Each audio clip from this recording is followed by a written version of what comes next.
My name is Oliver.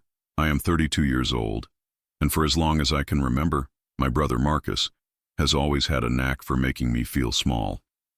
Especially when it came to our family's wealth, he was relentless. When our eccentric Uncle Arthur passed away last year in his sprawling estate in Vermont, the entire family gathered, eyes gleaming with anticipation. Marcus, with his tailored suits and smug smile, was practically vibrating with excitement. He had always been Uncle Arthur's favorite, or so he believed.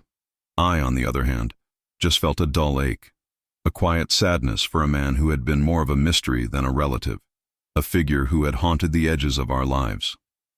I remember the day the lawyer, a stern woman with spectacles perched on her nose, called us into the library. The air was thick with the scent of old paper and polished wood, a musty perfume that felt heavy with history. Marcus cleared his throat dramatically, adjusting his tie as if preparing for a stage performance. "Oliver, try not to look so glum," he whispered, a smirk playing on his lips, a familiar glint in his eyes. "Someone has to inherit the summer house." He always assumed it would be him, the golden child, the obvious choice. When the lawyer started reading the will, it was a long, dry affair, full of legal jargon that blurred into an indistinguishable drone. My eyes kept drifting to the dusty old globe in the corner, tracing imaginary lines across oceans, imagining the faraway places Uncle Arthur must have visited. Then came the part about us, the moment everyone had been waiting for. Marcus received the Vermont estate, a substantial trust fund, and several rare art pieces from Uncle Arthur's extensive collection. He practically preened, a silent, self-satisfied hum radiating from him. My turn finally came, and the lawyer simply said, her voice devoid of inflection, "To Oliver, my nephew, I bequeath all the letters." A ripple of suppressed laughter went through the room, a collective snicker quickly stifled by decorum. Marcus, however, couldn't hold back. His loud, incredulous guffaw cut through the silence. "Letters? Seriously, Oliver? What are you going to do with those? Start a pen pal club?" His snicker echoed in the silence, sharp and dismissive. It wasn't the first time he'd mocked me, but this sting felt sharper, more public, etching itself into my memory. "Just letters," I mumbled, feeling the heat rise to my cheeks, my face burning with embarrassment. The lawyer, however, had a peculiar look in her eye, a flicker of something I couldn't quite decipher, a knowing glint that suggested more than met the eye. Little did I know, those seemingly worthless envelopes, dismissed so readily by my brother, held a secret, a journey that would redefine everything I thought I knew about family, legacy, and myself. The humiliation burned, a hot pulse beneath my skin. Marcus's cruel laugh echoed, but then my eyes met Ms. Albright's. It wasn't pity, it was a deep, conspiratorial knowing in her steady silver gaze. As Marcus boisterously announced his estate plans, oblivious, I found myself drawn to her. Her spectacles glinted. "Oliver," she began softer now, "your uncle was a man of profound wisdom. These letters are not what they seem." I swallowed hard, a mix of fear and excitement. "What do you mean?" I whispered. Ms. Albright leaned in, serious. "He entrusted me with these instructions years ago. He knew the family would scoff, knew Marcus would be Marcus. But he also knew you, Oliver. He understood your quiet nature. These aren't just paper and ink. Each letter holds a piece of a puzzle, a clue to something far greater than any money or property." Her words were precise, creating ripples. Marcus remained oblivious, lost in his celebratory world, a nascent purpose ignited, pushing away public mockery. My gaze drifted to an ornate wooden chest against the library wall. Ms. Albright followed. "They are all there," she confirmed, "meticulously organized, 10 in total, each sealed and numbered. He insisted they be opened in order, and only by you." My heart hammered. 10 letters. This wasn't just an inheritance, it was a journey. I walked towards the chest, steps firming. The polished wood felt cool, a silent witness to a secret legacy. A peculiar sense of gravity settled. This was no longer about money or mockery, but profoundly personal, a final communication from a man I was only just discovering. You'll find them a fitting testament to his unique mind, Ms. Albright added softly, a knowing smile confirming the adventure. A cool sensation greeted my fingers as they traced the polished surface of the wooden chest, imbued with Uncle Arthur's presence, a faint scent of cedar and something sweet. Ms. Albright had quietly left, leaving me alone in the library. Marcus's distant laughter, celebrating his new kingdom, contrasted sharply with my quiet solitude. I lifted the heavy lid. Inside, 10 thick cream-colored envelopes lay nestled, each sealed with Uncle Arthur's stylized A, numbered 1 through 10. They pulsed with energy. This was the true beginning. My hand trembled as I reached for envelope 1. The paper felt thick and luxurious. I carefully broke the wax seal, the brittle sound echoing, a sharp crackle of anticipation. Inside was a single folded sheet, written in Uncle Arthur's elegant looping script, like a voice from a dream. I unfolded it, scanning the words. My dearest Oliver, if you are reading this, you have chosen the path less traveled, one Marcus would never see. He craves what is tangible. You, my boy, have always sought deeper currents. A warmth spread through my chest, feeling truly seen, a potent balm to Marcus's earlier contempt. The letter then gave a first clue. Remember the time you found that oddly shaped stone by the riverbank near my cabin? Everyone else saw just a rock. You saw a story. That, Oliver, is the essence of this journey. The first step, then, is to revisit that river. But this time, look not for stones, but for reflections. Specifically, the reflection of the old willow tree at sunset. There, beneath its oldest roots, you'll find what's next. My brow furrowed. The riverbank by his old cabin, a place Marcus despised. Now, it called to me, a secret destination, an exhilarating adventure, an inheritance of purpose. The sun had begun its slow descent, painting the library in hues of orange and deep gold as I folded Uncle Arthur's first letter. My mind, still reeling from the words, felt a sudden, undeniable clarity. The mockery, the whispered snickers, Marcus's booming laughter, it all faded into background noise. This wasn't about them. It was about Arthur and me. The cabin, the river, the willow. I had to go, immediately. A strange urgency propelled me, a magnetic pull toward a truth I was only just beginning to uncover. I glanced at the heavy wooden chest, now lighter, one envelope gone, and a new kind of inheritance settled in my chest. This wasn't something to be stored away in a bank vault. It was a living, breathing quest. Leaving the estate felt like shedding a skin. The opulence of the main house, where Marcus was undoubtedly celebrating his material gains, now seemed suffocating. I started my old truck, the engine grumbling to life, a stark contrast to the sleek luxury cars parked in the driveway. The drive to Uncle Arthur's remote cabin in the foothills of Vermont was long, but every mile brought a new sense of anticipation. The landscape transformed, giving way to dense forests and winding country roads, each curve in the asphalt pulling me further from the world of ledgers and lawyers, deeper into Arthur's enigmatic legacy. I remembered visiting the cabin as a boy, a retreat filled with odd trinkets and dusty books, a place Marcus always found boring. For me, it was an escape, a quiet haven. Hours later, the cabin emerged from the darkening woods, a rustic silhouette against the twilight sky. It was smaller than I remembered, nestled by a gurgling river, its windows like vacant eyes. A faint chill was in the air, a scent of pine and damp earth. I parked the truck, the crunch of gravel beneath the tires, the only sound for miles. The river was just as I recalled, its water flowing over smooth, moss-covered stones. And there, standing sentinel on its bank, was the ancient willow tree, its branches, laden with centuries, dipping gracefully into the current, a silent, majestic guardian. The sky was ablaze with the final fiery strokes of the setting sun, mirroring itself perfectly on the river's surface. The willow's reflection, long and distorted by the water's gentle ripples, seemed to beckon me. My heart thumped a nervous rhythm against my ribs. Look not for stones, but for reflections. Uncle Arthur's words echoed, a voice in my mind. I approached the ancient tree, its bark gnarled and textured under my fingertips.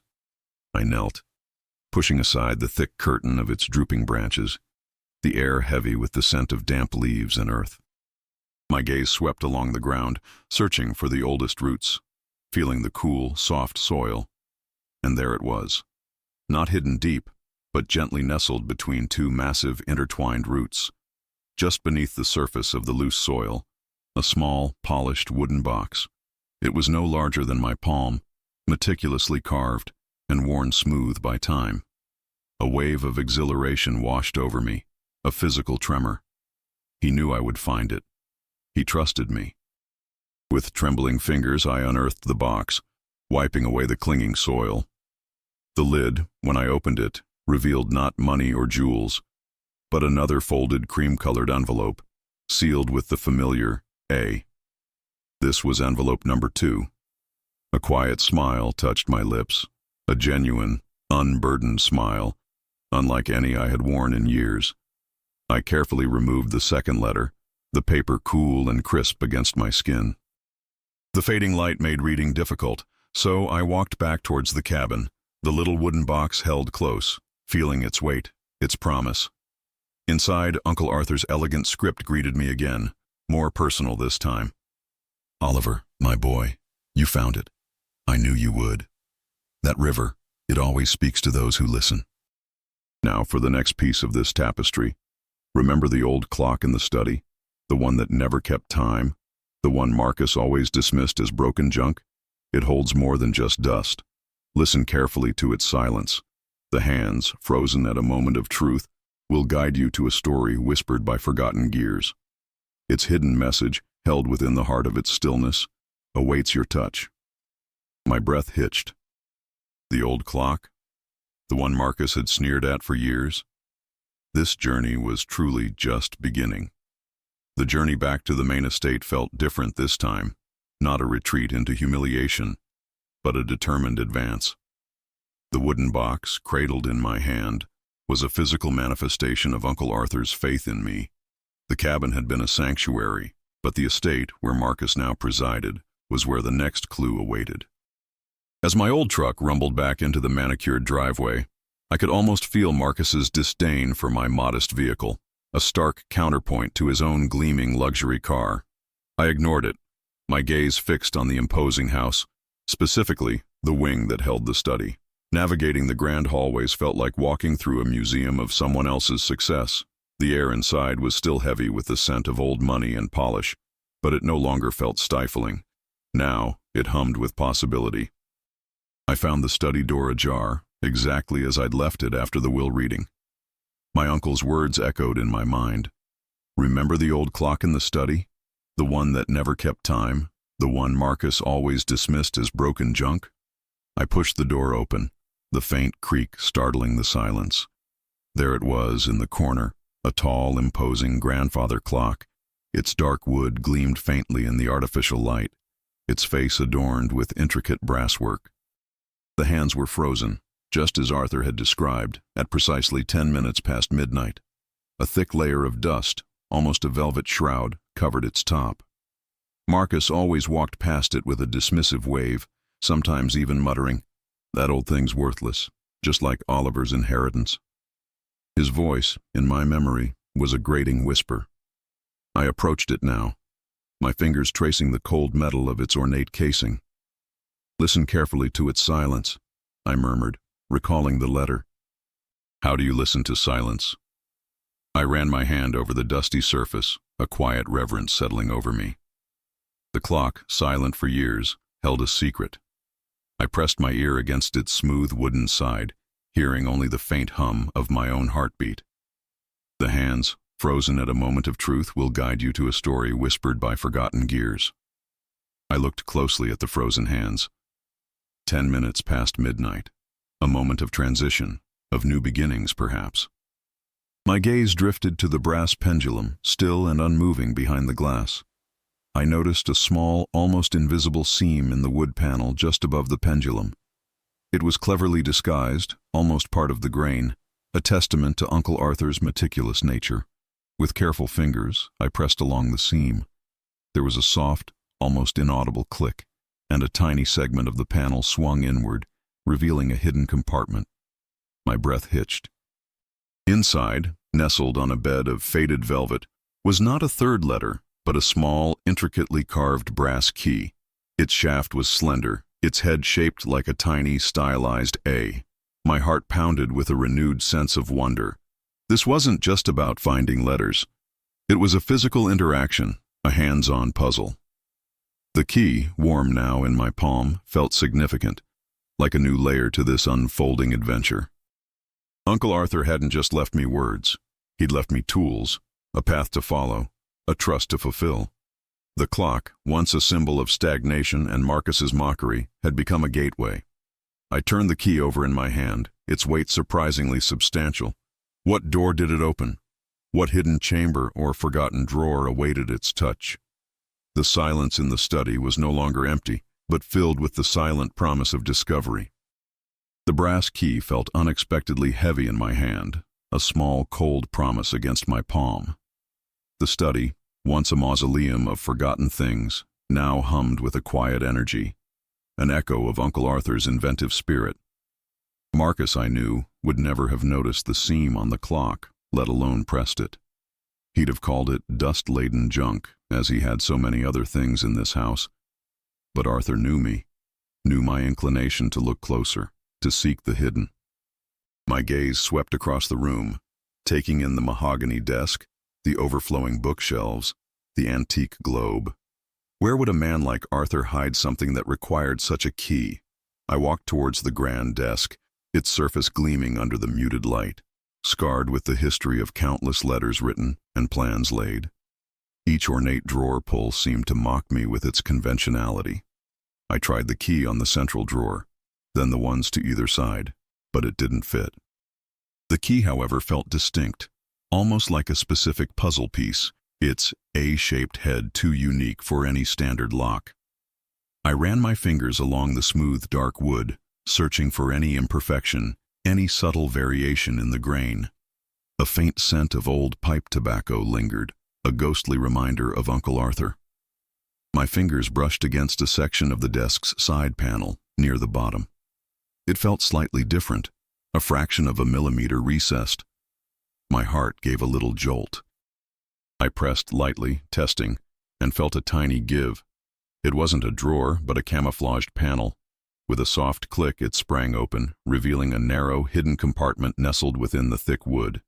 The cavity was surprisingly deep, lined with the same faded velvet as the clock, and inside lay another cream-colored envelope, sealed with the familiar stylized A.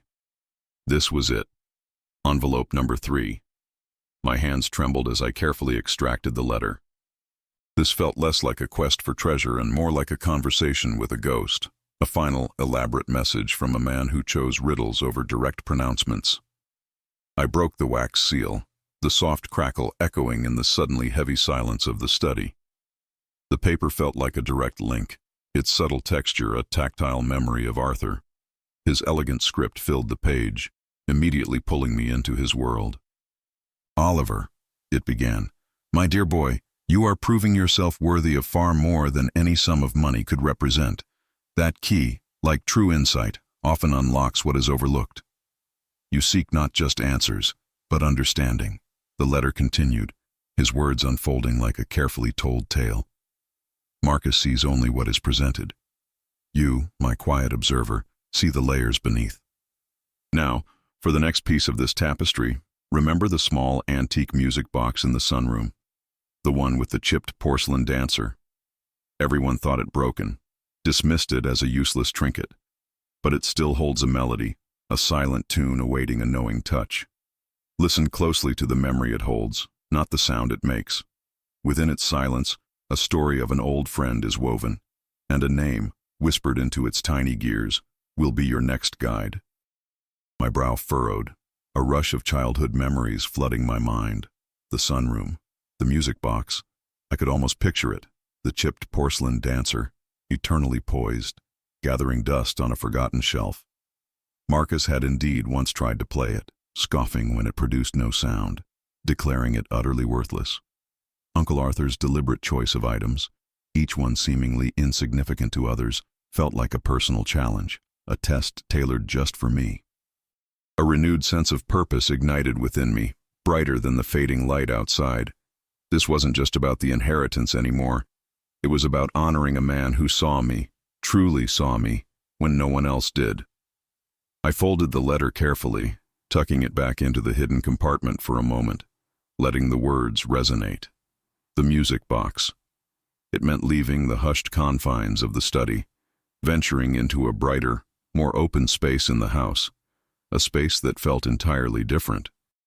It also meant potentially encountering Marcus, who often frequented the sunroom in the afternoons, reading business journals or making calls. A prickle of apprehension mixed with my growing resolve. He wouldn't understand this, would never grasp the profound beauty of these intricate clues. But that, I realized, was precisely the point. Stepping out of the study, the heavy scent of old books gave way to the lighter, more vibrant air of the sunroom. It was a space designed for light, all glass walls and cheerful greenery, but the thought of facing Marcus made the brightness feel almost blinding. I could hear his voice even before I reached the doorway, a booming, self-satisfied tone that always set my teeth on edge. He was there, just as I'd anticipated, sprawled in a cushioned wicker chair, a tablet in one hand, a phone pressed to his ear, undoubtedly closing some deal or boasting about his new inheritance. He barely glanced up as I entered, a dismissive flick of his wrist serving as his acknowledgement, his eyes already back on his screen. I tried to appear casual, my gaze sweeping the room for the music box Uncle Arthur had described. The sunroom was a kaleidoscope of vibrant plants, antique bird cages, and an array of mismatched furniture, a testament to Arthur's eclectic tastes. It took a moment, but then I spotted it. Nestled on a low, dusty shelf among a collection of porcelain figures, the tiny music box. Its intricate wood was dark with age, and the porcelain dancer, just as Arthur had said, had a noticeable chip in her delicate skirt. It looked forgotten, abandoned. Marcus, meanwhile, finished his call with a triumphant laugh. "Oliver, still here? I thought you'd be off writing your pen pal club members by now." He flashed his dazzling, insincere smile. "Just enjoying the quiet," I replied, my voice steadier than I felt as I slowly moved towards the shelf. I could feel his eyes on me, judging. Quiet in this house? Nonsense. Though I suppose for someone who inherited letters, quiet might be all you have left. He chuckled, a dry, grating sound that seemed to scrape against my nerves. "Honestly, Oliver, I still can't believe Arthur pulled that stunt. Letters. The man must have been losing his mind at the end." I reached the shelf, my fingers brushing past a ceramic cat before settling on the music box. It was cool to the touch and surprisingly light. "He knew what he was doing," I said, my voice soft, almost a whisper, as I lifted it carefully. Marcus scoffed. "Knew what he was doing? He left me the entire estate and you, glorified stationery. Now, if you'll excuse me, I have actual assets to manage." He waved his hand dismissively, turning back to his tablet. I ignored him, my focus entirely on the chipped dancer and the tiny, ornate crank on the side of the music box. I wound it gently, expecting nothing, yet hoping for a flicker of life. There was no sound, only the faint resistance of the old mechanism. "See?" Marcus said without looking up. "Broken, worthless. Just like everything else he gave you, I suppose." His words, meant to sting, barely registered. Uncle Arthur had said, "Listen closely to the memory it holds, not the sound it makes." I held the music box close, pressing my ear against its smooth, cold surface, closing my eyes. I felt a faint vibration, a ghostly echo of what might have once been. It wasn't about the melody. It was about the intention. What memory could this tiny, silent object hold? I remembered visiting Arthur here as a child, watching him wind it, a faint, tinkling tune filling the room, and he would always smile, a wistful, distant look in his eyes. He often spoke of an old friend, a companion from his younger days, a kindred spirit he'd lost touch with. I ran my fingers over the base of the music box, searching for another hidden seam or engraving. The wood was smooth, but beneath the chipped paint on the dancer's pedestal, A faint, almost invisible etching caught my eye. It wasn't obvious, concealed beneath years of grime. I squinted, tracing the faint lines with my fingertip. It was a name, elegantly scrolled in miniature, barely legible. Eleanor Vance. A jolt went through me. Eleanor Vance, an old friend, a story woven into its gears. The clarity of Uncle Arthur's instructions, the precision of his clues, continued to astound me. Marcus, lost in his digital world, remained oblivious to the profound discovery unfolding just a few feet away. My heart hammered with a quiet exhilaration. This was it. Not another letter, but a name, a person. A name whispered into its tiny gears. Will be your next guide. Eleanor Vance. The name hung in the air, a silent key. It was a person, a living connection to Arthur's past, perhaps even to his present. This felt different, more immediate, a direct call to action beyond the confines of the estate. The music box, dismissed by Marcus as junk, now held the promise of a human connection, a thread to weave into Arthur's intricate tapestry. The sun poured through the glass walls, illuminating the dust motes dancing in the air, but I felt clearer, more focused than I had in years. The name Eleanor Vance vibrated in my mind, a silent chord struck deep within. It wasn't a place or an object, but a living, breathing connection. Uncle Arthur's genius, his ability to craft such an intricate, human-centered puzzle, was breathtaking. I looked at Marcus, still engrossed in his tablet, oblivious to the profound journey I was on, to the whispered legacy unfolding right beside him. He saw only value in numbers, intangible assets, never in the subtle threads that weave through a life. His dismissal of the music box, of all Arthur's carefully chosen trinkets, felt less like an insult and more like a confirmation of Arthur's wisdom. He knew. He knew Marcus would never see. "What are you muttering about, Oliver?" Marcus suddenly grunted, tearing his eyes from his screen, a flicker of annoyance crossing his face. "Still talking to your broken toys? Honestly, you're becoming more like Uncle Arthur every day, collecting junk." His voice was sharp, dismissive. I turned the music box in my hands, the chipped dancer a small, brave figure in my palm. "He left me something far more valuable than anything you could ever understand, Marcus," I said, my voice steady, surprising even myself. The words weren't a challenge, but a quiet statement of truth. Marcus let out a short, incredulous laugh.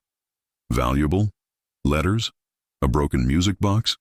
Please, Oliver, don't be absurd. I have board meetings to attend, actual responsibilities. You have, well, your imagination, I suppose."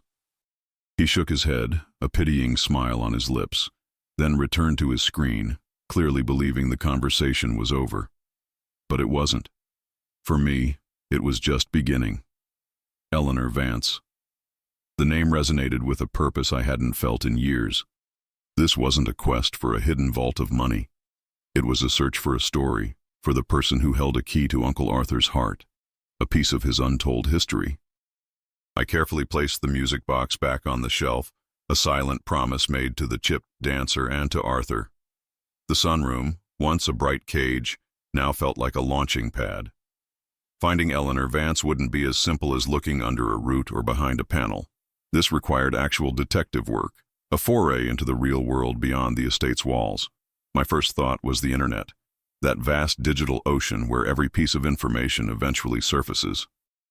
I needed a starting point, any small detail to narrow the search. Her full name was crucial, a solid anchor in a sea of possibilities.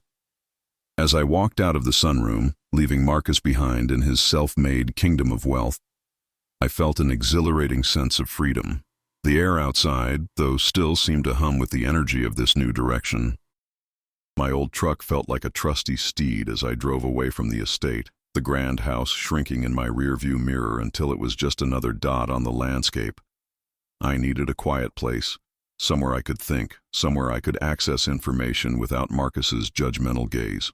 The local library in town, a quaint brick building with a comforting scent of old books and polish, seemed like the perfect refuge. It was a place Uncle Arthur himself had frequented, his name still on the donor plaque by the entrance. Inside, the hushed atmosphere was a balm to my racing thoughts. I found a secluded computer terminal, the soft glow of the screen illuminating my determined face. Eleanor Vance. I typed the name, my fingers a little clumsy with anticipation.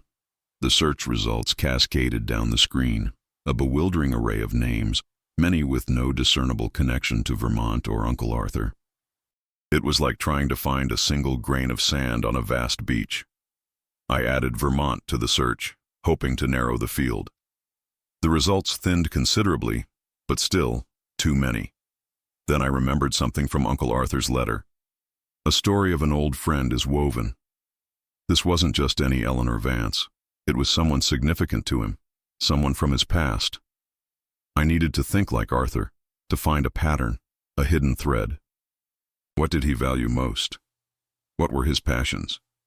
His love for antique objects, his meticulous nature, his quiet observations of the world. Perhaps Eleanor was connected to one of these.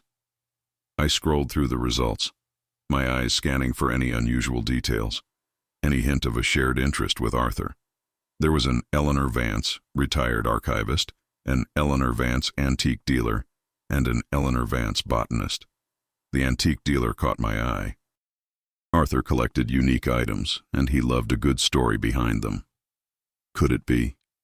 The idea sent a prickle of excitement through me. An antique dealer would have knowledge of hidden treasures, of unique objects with histories. It felt right, a subtle echo of Arthur's own pursuits. I clicked on the link. It led to a small, unassuming website for a shop called Curio's Corner in a neighboring town, just an hour's drive from the estate. The homepage showed quaint photographs of a cluttered shop, filled with fascinating old things. A small blurry photo of a woman with kind eyes and silver hair appeared under About Us, Eleanor Vance, owner and proprietor.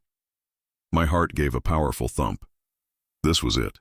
The pieces clicked into place, forming a picture I was desperate to see. The silence of the library was profound, filled only with the hum of the computer and the thunder of my own pulse. The thunder of my pulse, a rhythm of pure anticipation, followed me out of the library and back into the crisp Vermont air. The image of Eleanor Vance's kind, silver-haired face from the website was etched into my mind. This wasn't a game of riddles anymore. It was a connection, a living memory of Uncle Arthur. The drive to Curio's Corner felt both impossibly long and fleetingly short. Every mile marker seemed to tick off not just distance, but a layer of my old self, shedding the skin of the mocked, bewildered nephew. Marcus and his endless wealth faded into an irrelevant hum in the background, replaced by a singular, vital purpose. When I finally pulled up to Curio's Corner, it was exactly as the website had portrayed. A charming, slightly disheveled storefront nestled between a bakery and an old bookstore. The window display was a riot of antique curiosities, a chipped porcelain doll, an ancient brass telescope, a tarnished silver locket. A small bell tinkled cheerily as I pushed open the heavy wooden door, the scent of old wood, dust, and something faintly floral greeting me. The shop was a haven of forgotten treasures, each item whispering its own story. And there she was, behind a counter piled high with vintage postcards and ornate jewelry, a woman whose face was softened by time, her silver hair pulled back in a neat bun. Her eyes, though framed by a network of fine lines, held a vibrant spark, a warmth that instantly put me at ease.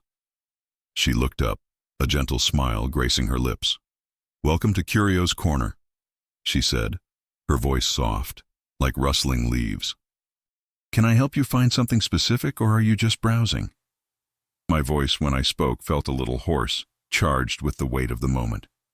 I'm Oliver Sterling. I'm looking for an Eleanor Vance."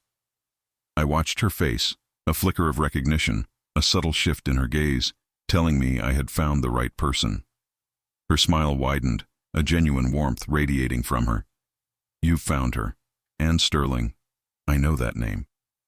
Are you by any chance related to Arthur Sterling?" The way she pronounced his name, with a tender reverence, confirmed everything. She wasn't just an acquaintance. She was someone who truly knew him. "He was my uncle," I confirmed, a lump forming in my throat. He He recently passed away. He left me something, and it led me to you. I pulled out the third letter, its familiar cream-colored envelope, and the brass key from the clock. He said you were an old friend, that you held a story woven into his music box. Eleanor's eyes softened further, a wistful look replacing her initial surprise. She gestured to a worn armchair by a cluttered display cabinet. Please sit, Arthur. He was quite the man, wasn't he? Always full of surprises, even in his absence.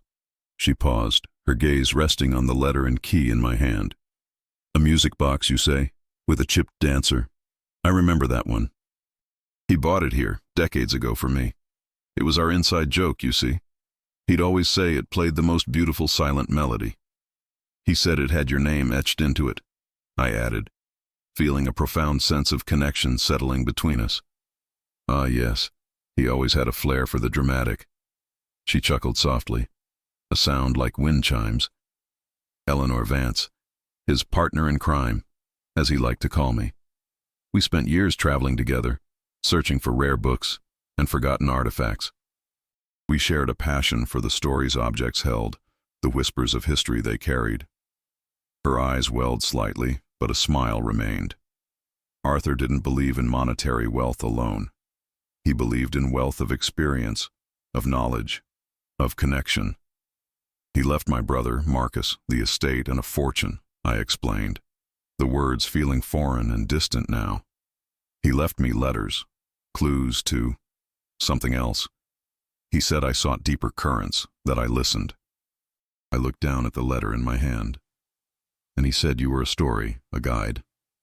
Eleanor reached across the counter, her hand gently covering mine, her touch warm and comforting. He did, didn't he? He always knew you were different, Oliver. More like him than anyone else. He told me about your quiet observations, your genuine curiosity. Marcus was always concerned with the surface, the price tag. Arthur wanted you to see the depth, the true value of life's tapestry. She squeezed my hand. He always said he was building something special for you, something money could never buy, a legacy far richer than any estate. My heart soared, a quiet, joyful tremor. This was the validation I had unknowingly craved my entire life. He told me, you seek not just answers, but understanding, I recounted, the words now imbued with a deeper meaning. He said you could tell me about an old friend woven into its tiny gears. Eleanor nodded, her gaze distant, lost in a memory. That music box, it was a symbol of our shared dream. Our dream to open a place together, a grand museum, a corner of curiosities where every object had a tale, where people could come and simply listen to history. Not just look, but life, as it often does, got in the way. He wanted me to tell you about the hidden library, Oliver. It was our biggest secret, our grandest project. A place he dedicated his life to after our paths diverged. A place filled with all the treasures we ever dreamed of, far beyond anything in the main house. My breath caught, suspended in the air. The hidden library, the true inheritance. The words hidden library hung in the air, a profound revelation. This was Arthur's true legacy, dwarfing Marcus's material gains. A hidden library, I whispered. Eleanor's eyes held a knowing glint. Yes, Oliver. His life's work, separate, protected. He wanted you to earn your inheritance, to understand the joy of discovery. I thought of Marcus, oblivious, celebrating superficial victories. He saw tangible wealth. I saw threads of connection, whispered stories. Arthur hadn't mocked me. He had celebrated my unique nature. Where is it? I asked, a tremor in my voice. Eleanor's smile became a gentle curve. That, dear Oliver, is for the rest of his letters to reveal. The journey itself is your inheritance. But know this, it's a place of incredible beauty, a sanctuary of knowledge, a testament to a life lived with purpose and wonder. A deep calm settled. This was more than an inheritance, it was an affirmation. Arthur had truly seen me. My hands, clutching the third letter and the brass key, felt heavy with meaning. The shop hummed with purpose. I had come seeking answers but found a new path. The world, once mundane, now seemed full of hidden pathways. Eleanor's gentle smile was a lighthouse guiding me. I had only just begun to truly listen. The old music box, shimmering in my mind, echoed Arthur's silent melody, a call to seek richness beyond the visible.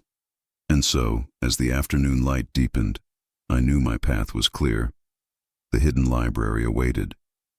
A grand, unknown adventure lay before me, an inheritance whispered across time, a profound connection to a man who, in his quiet wisdom, had changed my life forever. The journey had just truly begun.